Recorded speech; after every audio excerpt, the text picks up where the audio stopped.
गौरव भाटिया जी, uniform civil code अब की बार समान नागरिक संहिता का सहारा है क्या बीजेपी को?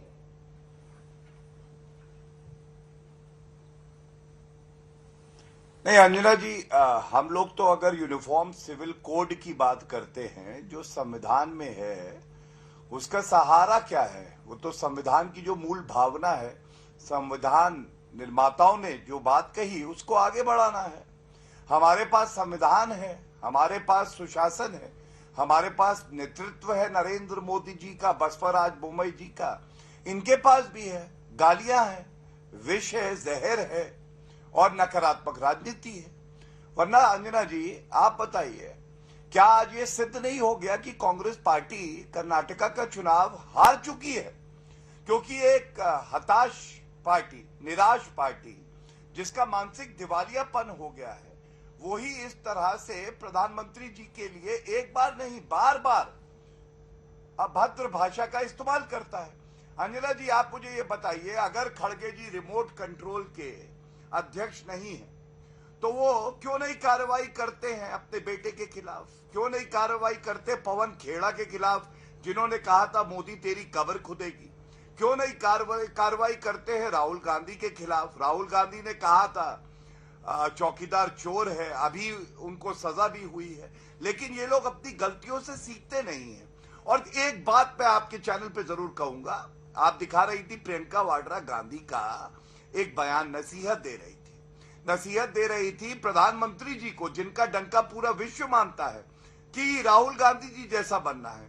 अब देखिए, राहुल गांधी का रिपोर्ट कार्ड ये है, राफेल में झूठ बोल के सर्वोच्च न्यायालय के समक्ष माफी मांगी। अभी अपनी गलत बयानी की वजह से ही सांसदी भी गई और 2 साल की सजा भी हुई। भ्रष्टाचार के आरोप पर ही बेल पे बाहर है। और नसीहत कौन दे रही है? प्रियंका वाड्रा गांधी, जिनको जनरल सेक्रेटरी इसलिए बनाया गया क्योंकि गांधी उपनाम लगा हुआ है उनके साथ, वरना उत्तर प्रदेश की वो इंचार्ज थी। विधानसभा चुनाव में 399 सीटों पर चुनाव लड़ी कांग्रेस पार्टी, 387 में जमानत जब्त हो गई। अब आप मुझे बताइए, नसीहत दे कौन रहा है और किसके जैसा बनने की नसीहत दी जा रही है? वो पार्टी जो कर्नाटका का चुनाव हार चुकी है और इसीलिए बौखलाहट में ऐसे बयान दे रहे हैं। ठीक है, अभी वोटिंग 10 को होनी है, बस आपको याद दिला रही थी। लेकिन रोहन जी, समान कानून देश में हर नागरिक के लिए, मैं यही हूं, मुझे याद है, आप उनसे ये सवाल पूछ लीजिए। रोहन जी, समान कानून देश में हर नागरिक के लिए हो, इसमें क्या गलत है? वो कह रहे हैं कि संविधान की मूल भावना के अनुसार ही ये बात की जा रही है। क्या है कांग्रेस पार्टी का यूसीसी पर स्टैंड? देखिए, मैं मेरी बात की शुरुआत अंजना जी ये कह के करूंगा कि लेकर आ गए नए जुमलों की बौछार, अब की बार 40% सरकार कमीशन सरकार की हार। देखिए, अभी गौरव भाटिया जी बोल रहे थे, आप उनकी कोई भी स्पीच निकाल के देख लीजिए, कोई भी राज्यों का चुनाव हो, इनकी स्पीच भी ऊपर से ही कॉमन आती है, क्योंकि स्पीच भी दिल्ली से लिख के आती है। देखिए, चुनाव अंजना जी कर्नाटक की जनता के भले के लिए है, कर्नाटक की जनता के भविष्य का चुनाव है। कहीं कर्नाटक की तो बात ही नहीं कर रहे। आपने कहा प्रधानमंत्री जी को ये कहा, प्रियंका जी ने कहा कि अगर आप हमारे नेता के खिलाफ जो बोली गई बात करेंगे तो आपको किताब पे किताब लिखनी पड़ेगी। पर मुद्दा यहाँ पे ये नहीं है, आपको गोलियां भी खानी पड़ेगी और गालियां भी खानी पड़ेगी अगर जनता का कुछ काम करना चाहते हो। खैर, जनता का काम तो इनके कहीं पे लिखा हुआ ही नहीं है। अंजना जी, मैं 2-3 तथ्यों की बात करूंगा क्योंकि हवा में बात करने की मेरी आदत नहीं है। ये लास्ट 5 साल पहले का बीजेपी का, मैं उसी पे आ रहा हूं। ये 5 साल पहले का बीजेपी का मैनिफेस्टो है। 600 वादे उन्होंने किए थे और मैं चैलेंज के साथ कहता हूं कि इवन 10% वादे ये लोग पूरा नहीं कर पाए हैं।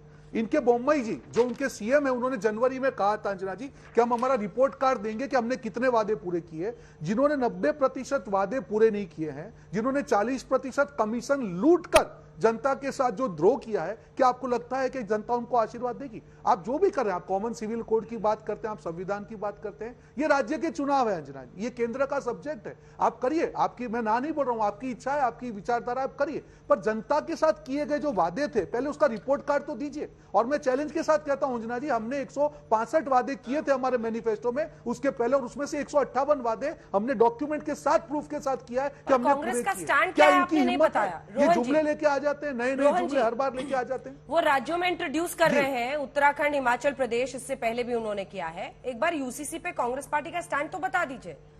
उनका आरोप है कि तुष्टीकरण की वजह से आप लोग यूनिफॉर्म सिविल कोड को बिल्कुल, अपोज करते देखिए, हैं, हमने मुझे एक समान चीज कानून को बताइए, अपोज करते हैं तुष्टीकरण की वजह से। मुझे एक चीज बताइए, आज बिल्कुल नहीं, देखिए यूनिफॉर्म सिविल कोड एक सेंट्रल सब्जेक्ट है, उसके ऊपर अगर उनको करना है, उनको लगता है तो करे। राज्य के जितने आपके चुनाव हुए हैं, कहां पे उन्होंने लागू किया? क्या गुजरात में लागू कर दिया?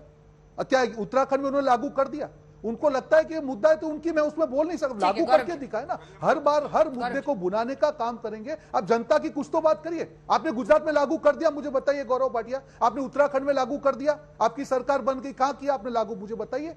हवा पानी की बात मत कीजिए। और एक और चीज, आज इन्होंने अंजना जी 3 सिलेंडर का वादा किया कर्नाटक में। मैं आपको अमित शाह जी की एक वीडियो दिखाना चाहूंगा, जो उत्तर प्रदेश में उन्होंने कहा था कि भाइयों और बहनों, जैसे ही चुनाव खत्म होगा, 10 तारीख को परिणाम आएगा, 20 तारीख को होली है, आपके घर पे सिलेंडर पहुंच जाएगा, हर होली दिवाली में हम सिलेंडर देंगे। मुझे बताइए, आज तक उत्तर प्रदेश की जनता को सिलेंडर मिला क्या? जिनकी विश्वसनीयता ही नहीं हो, जिनकी बातों में प्रजा को लगे कि ये जुमला हो, उन पे भरोसा कौन करेगा? जो सरकार ने अपने 90% वादे पूरे नहीं किए हो, जो सरकार ने 40% कमीशन खाया हो, वो नए जुमले लेके आते हैं। शर्म आनी चाहिए उनको, जनता से माफी मांगनी चाहिए कि पहले जो वादे किए कम से कम उसका 10% तो पूरा करके कराओ।